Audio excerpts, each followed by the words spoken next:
Welcome along to another one of CARA TV's episodes. This one, we have a special guest. It's a good pal of mine, Rob, who is down in London, and he has a very unique speciality business that I have known for 2 years about. So I'm not going to steal Rob's thunder. I'm going to let him introduce you to what he does and why we should be paying attention to what he does. So, Rob, over to you. Thanks very much. Fantastic. Thank you very much for having me on. It's a real pleasure. And so, yes, I'm the founder and CEO of Keepabl. Keepabl is privacy SaaS, and we're privacy management. So a lot of companies, as we've talked about in the chat before here, a lot of organizations, public, private, small, large, they're all getting to grips with GDPR, the EU GDPR, the General Data Protection Regulation. Yeah. And that's generally what people think about it. It's like a monster under the bed or behind the closet door, and they don't want to open it to look at it. They're just hoping it stays there. Another regulation it's broken out. Trying to avoid. Yeah, but also I mean, we had before GDPR, the Data Protection Directive, which was in our national law. So the big thing with GDPR was basically it raised the level of fines to 20 million euros or 4% of global turnover, whichever is greater. So you're getting multi-million fines, but you're also now getting a lot of fines of just like a few grand here and there for things like people not having good security practices, or because GDPR covers security as well. So there's a great crossover there. So GDPR has really now raised data protection awareness massively amongst consumers. But what it's done is it's put it on the map for businesses and boards. So if you're doing anything with, say, the public sector, you'll have to have a good GDPR answer. If you're raising any money, you've got to have a good GDPR answer. If you're at all aspirational and you're dealing with some professional customers, they're going to ask you, well, how do you actually protect my data? Not just the security part, but the data protection part of it. And you've got to have a good answer. So that's why I founded Keepabl. I was general counsel of VC-backed SaaS for just over a decade. And before that, I was an international technology lawyer in London, Hong Kong, and Melbourne, sort of following the common law globetrot. And so I've got a long experience of the law, long experience of being the customer, thinking, I don't have much budget. I need to take this complex area, make it super simple to adopt, because everyone's doing complex anyway. And then also make it easy to demonstrate that. Yeah. So we hear about a lot of times in the news, these big corporates with data breaches and stuff like that. Obviously, British Airways was probably a major one that we all heard about. Yeah. But you talked about fines there, and some of the fines being a lot smaller value. So right at the beginning, we said about GDPR, and it's one of those regulations that people don't want to focus on. Yep. Because it's the ICO that look after all of this. That's right. Are the ICO actually going out and doing stuff and fining businesses? And if they are fining businesses, how are they going about finding the business to fine? Yeah. So they get a lot of grief for not actually fining enough. So they've fined multiple millions of pounds worth through last year, but only in 4 fines. So your chances of really being dragged in front of the regulator are very low, and your chances of being fined by the UK regulator are even lower, particularly if you're a good actor. So one of the things in GDPR is it says when you come to do a fine, look at how well they've behaved. So if they've just paid lip service to it or ignored it, slap them with a big fine. But if they've actually had a go and they've got a pretty good answer on stuff and they've tried, then it's not a big fine. Maybe you don't fine them at all, or it's a small fine. And so if you do get contacted by the regulator in the UK, actually throughout Europe, it's not really about the fine. So that one of the German regulators, they're split into a federal system, find a social media network that hadn't encrypted passwords at rest. They fined them only 20,000 euros. They said because they'd actually really tried. It came to the attention because they'd had a breach that they self-notified to the regulator. So going to your other question. And the regulator said, well, tell us about your processes. And then that led to a bit of an investigation. And so then they said, oh, you haven't encrypted your passwords. And so this social media company, it said, we're only doing 20,000 fine because they've spent more than 6 figures in all the business disruption, in stopping everybody and just getting everyone focused on trying to re-architect the back end so they do everything properly to deal with encrypted salted passwords. and to do everything the regulator wanted them to do. So if you do get on the radar of a regulator, it's probably because you've self-notified a breach, or that someone's complained about you because you've sent them a nuisance phone call or a text, or an email or what have you. That tends to be, they've got so many people who do that. They have a little sort of ranking list. So as you go up to the top, they start investigating. They do investigate everything that comes into them. Okay. Also, if there's a newspaper report like the BA one, they'll go and investigate that. The recent Facebook one, they'll go and investigate that. But your chances of getting involved with the regulator are tiny, but that's not what drives compliance. When you look at all the surveys, the top two reasons, the board and your customer and partner expectations. What I'm picking up from you there is that if you are investigated and your security is at a not a very good level, and then you put some processes and actions in place, and 6 months later the ICO come back and say, what have you done, and you can show evidence of what you've done, they're more likely to say, pat on the back, well done for putting stuff in place. Instead of £1 million fine, here's a £20,000 fine, and they'll work with you to be better rather than against you and just slap you with a great big fine. That's exactly right. And that's what the UK ICO's approach has been, which I think is actually really good, because they've basically said, look, the level of compliance before GDPR was very, very low. And then all of a sudden, everyone's racing to catch up. So the UK ICO has been very much trying to educate and help and provide support rather than do massive fines. And they've come for a lot of grief for that. Some other regulators like Denmark and Poland, and Spain in particular, huge number of fines, from £100, £1,000 all the way up to multiple millions. But the UK ICO, for example, one fine was a pharmacist, just a sole pharmacist shop, left all of the data out the back in cardboard boxes. So this is all health data. This is all special categories of data, and they just left them all out the back. So we're not just talking digital data. We're talking, pen and paper data. Yeah, absolutely. Okay. And if it's organized, it falls within GDPR as well. But this was also health data, special categories of data, and they left it out there, and it was just in boxes getting wet and all this stuff. No security whatsoever. They fined that sole pharmacist £250,000. Whoa. Now that's a hefty fine. So I mean, even if you get like a 10K fine at the end of the day, the expenses you've gone through and the business disruption you've gone through. And so if you have a good answer for them at the beginning, they're likely to go away anyway. Or they might go away with well, just fix this and we'll come back and see in 3 to 6 months time if you've done it. But if you have no good answer like that pharmacist, then you are in trouble. You're for a big fine. Okay, so we're talking about data. And I noticed that you've actually broken this down into like 4 sectors. So you call it a data map, a gap analysis, a risk map, and breaches. Can you talk to me about data map? What does that mean on how the businesses look at it? So that's fantastic, because it's the fundamental thing about GDPR, and the big difference with security. So security and privacy it's like twins. They're very similar, but they're not the same. And so there's a crossover, because security is one of privacy's 7 principles, but there's a whole load of other stuff around in privacy. So security is not privacy, but it's fundamental to it. But so when you go for a security data mapping exercise, you tend to go, where are my assets that hold information?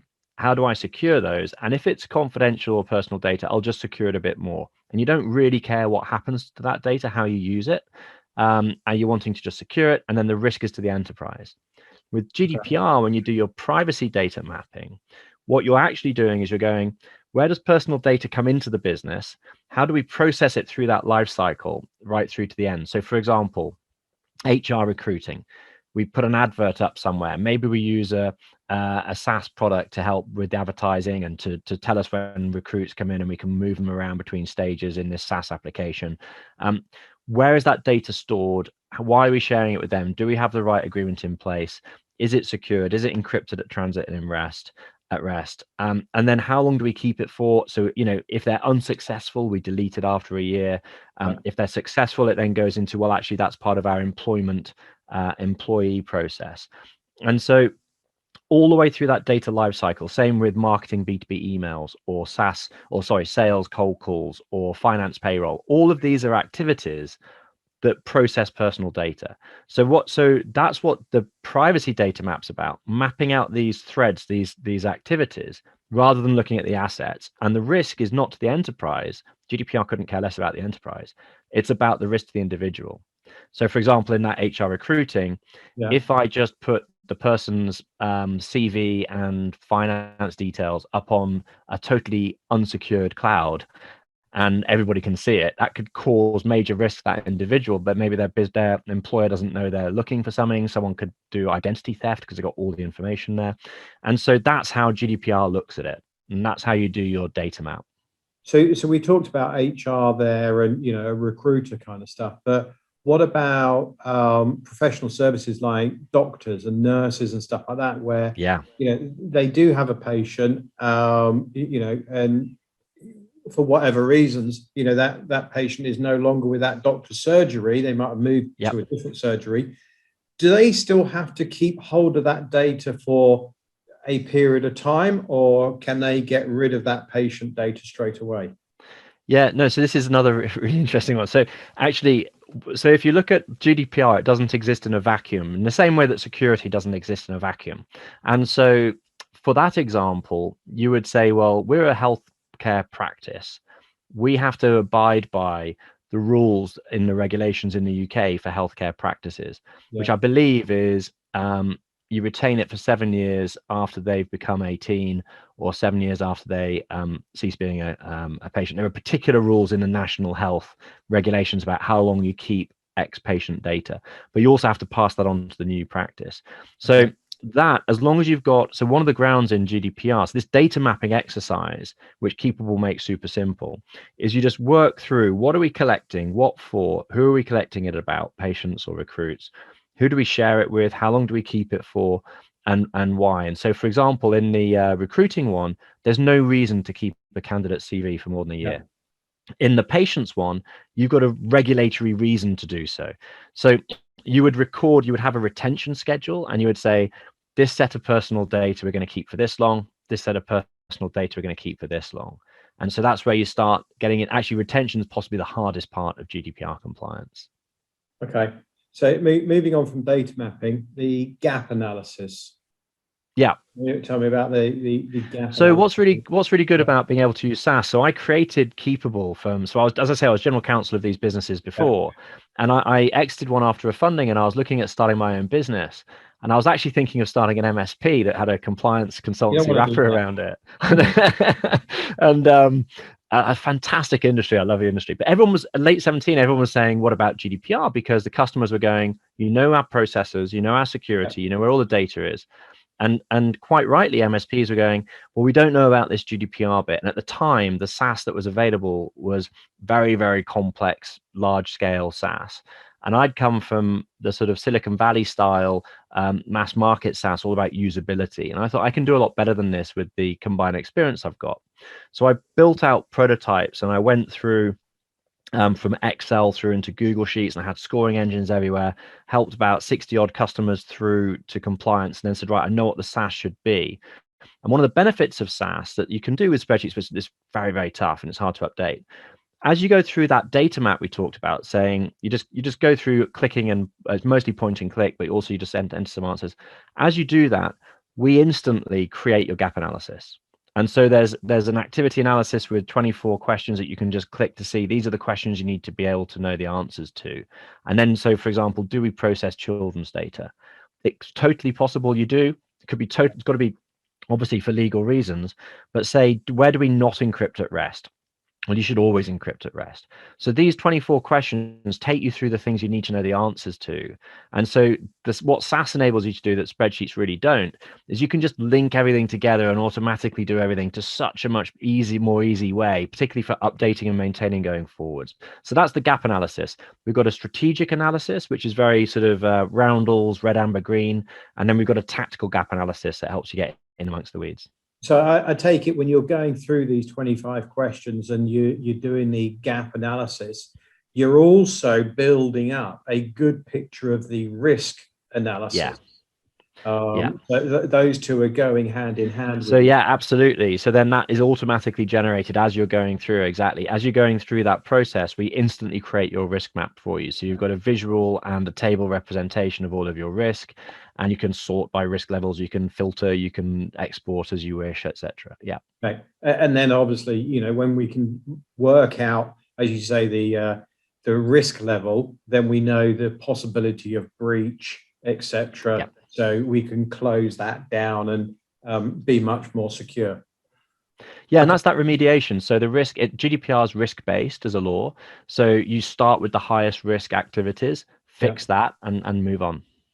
Okay. So we're talking about privacy of data here and what happens to it, how we're collecting it and stuff.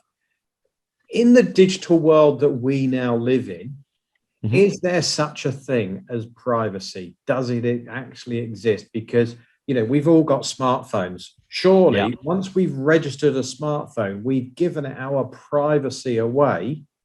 You know, and if you really want to be private, go off grid. But if you've got a digital device that's leaving breadcrumbs of information, is there such thing as privacy?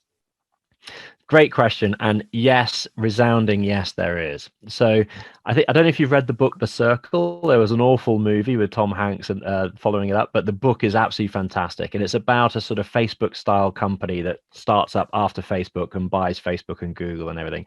And their whole remit is, well, if you haven't got anything to hide, why are you bothered? You know, which I think Eric Schmidt actually said once. And it's really about, well, for our own mental health and sanity, we need a private life, and that's enshrined in various different human rights conventions, the right to a private life. And so what data protection is it's a set of rules that organizations have to follow so that we honor that people can have a private life. And so just because you register your mobile doesn't mean that Google should know your every location. You should be able to turn off that location tracking.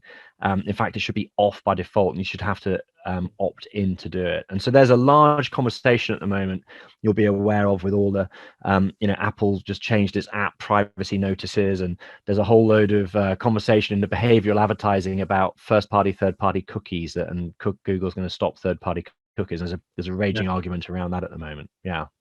Yeah, there's quite a few, because there's quite a few new apps that are coming out. You know, we've obviously gone through the evolution of having text messages, and then we had when the Blackberries were around, we had BBM. Now we've had Messenger, we've got WhatsApp, and then we've got a few new that are coming up. You know, Signal and Telegram and stuff like that. And I can't remember which ones, but there is one of them out there that allows external contacts to message in. Unless you turn it off. And I think everybody else it's turned off unless you turn it on. And that's the right way. You're absolutely right that it should be turned off, and then it's your right to open up the door, because, you know, as we're saying, you have the choice. It's not, we haven't had the choice, I need to turn it off. And if you didn't know about it, it could be 6 months, a year, 3 years down the line that you've been spreading all this information unknowingly. Yeah, absolutely. There's a thing called invisible processing, where people basically process data about you that is quite intrusive, and you're not aware of it. And there was a case the ICO had an enforcement action against Experian. The other credit agencies fixed their processes during the investigation, so they didn't get a notice against them. It was all happened to your competitors, and fix it quickly. Exactly. So yes, well, actually, that's a very good argument as well. That's what everybody should be doing. Yeah. Well, I mean, you know, in our world, in an MSP world, we talk about the dark web a lot, and the amount of information that is on the dark web clearly exceeds the information that's on the public web. Yeah. So GDPR isn't just for the big boys. It's not just for the corporates and their enterprises. It's for every size business, no matter how small you are. It's really all about your data.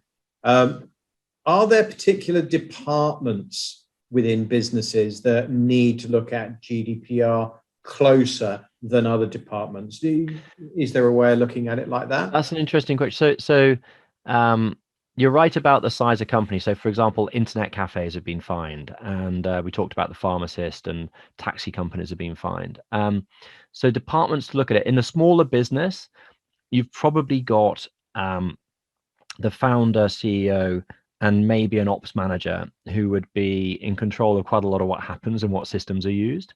As you get into a larger business, you'll end up with salespeople, marketing people, and finance. And as a business grows, there are going to be different people involved.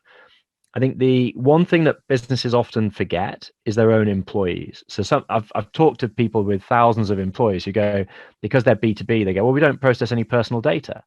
So when you've got 1,000 employees, that's 1,000 people. You've got all their financial records for. Yeah. You've got all their health records because they've been on sick leave, and you've got the return to work interviews and all this sort of stuff.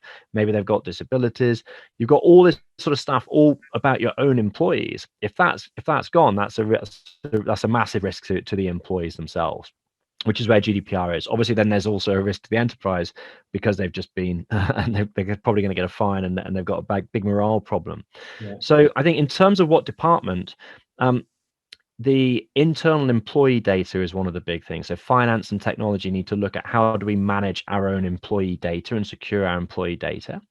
And then you look at, well, where's our customer data? And that can often be with the sales and marketing teams. And you go, well, which providers are we using here? Do we have the right contract in place with them? Do we know where that data goes?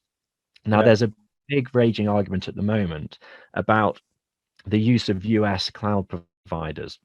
In July last year, there was a decision called Schrems 2, and it basically took down the way that most people share personal data with Salesforce or HubSpot or Google, Microsoft, etc. And that's all going through the process at the moment, where the governments, our respective governments, are trying to put in place a new plan. So it does actually affect every part of the business. But I would start with finance and technology, and then I would look at sales and marketing. HR and finance, and then sales and marketing. And someone who knows how to be able to fix everything needs to be involved in that mix. But the way people tend to do it is they have a privacy champion who runs it, who can then talk to different people in the different departments. Because if you go to someone in marketing and say, what services do you use? They'll tell you, okay, we use Asana, we use Marketo, we use Salesforce, whatever. If you say, are they encrypted at rest and transit? They'll have no idea. But you need to go to IT to talk about that. And so it is a team game, this. And so having a person at point who takes it through is great. And actually, I think MSPs are perfectly placed to do this with their customers using something simple like Keepabl, or working in conjunction with a consultant. I know a lot of MSPs work with consultants who help their customers, and then we're the technology platform. Yeah. So again, you were talking there about internal data, the staff's data, the customer's data, and stuff like that. And of course, don't forget purchasing your supplier's data as well. Yes. That's another key area. And I think a lot of people, when GDPR first came in, it was all about marketing. How did you get my address? How did you do this, do that? Are you pushing a product to somebody that hasn't signed up for it? And then there was a bigger question about, if we can't go out and market our business, how can we market our business? And I think there was a kind of a line between pushing a product and making somebody aware that your business is there. So there's, we've seen it, and you're right. We use marketing email providers. So people like Constant Contact, MailChimp, as you said, HubSpot, SendGrid, and they've got wording in there. And I think one of the key factors is having the wording in there, having a easy follow, unsubscribe. Yes, definitely. If they want to. And if they are subscribing to a newsletter, making sure that you've got an opt-in button side of things. So it's all about clarity on who you are, and making sure that, not as a business, that we've got control of it, but as you said, the end user, the person that's submitted a CV to a recruiter, he should be in control, not the recruiter. Yeah. Well, you've summarized it brilliantly there. Yeah, absolutely. Thank you. See, I have been paying attention. All these years. So for everybody else that's watching this, Rob has that Rob, depending on which way it is. Rob has done a fantastic YouTube channel, which are really small, bite-sized bits about GDPR. And there it is, the Privacy Kitchen. So if you do want to know more about GDPR, if you want to know more about Keepabl, who can help you on your GDPR journey and keep the fines at bay, then search YouTube for Privacy Kitchen, Keepabl, or have a look at Keepabl as a business. And as I said, they've got 4 pillars of services that they provide to any size business, as we've just found out. It's not just the big corporates and the enterprises. But again, Rob, thank you so much for coming on camera. I do know that you're not camera shy, so I didn't have to worry about it too much. But really, just going over the GDPR rules, we've been through a pandemic. We're going through the whole Brexit side of things, and a lot of people kind of forgot about the GDPR, but it's not going to go away. It is going to stay. So please make sure you're compliant. And as I said, if you want to know more, you can contact myself or you contact Rob, and we're more than happy to help you. Absolutely. So, Rob, it's been great having you on board. I can't wait for, the travel restrictions to be eased up. Yes. And, I'll come down south, or if you come north, meet up again and have a good beer and chin wag about legislations and regulations. I look forward to that immensely. Thank you very much for having me. Well, thanks again. And if you've enjoyed this episode, then please make sure you subscribe so that you get notifications of future episodes. Again, thank you, Rob from Keepabl, for being today's guest.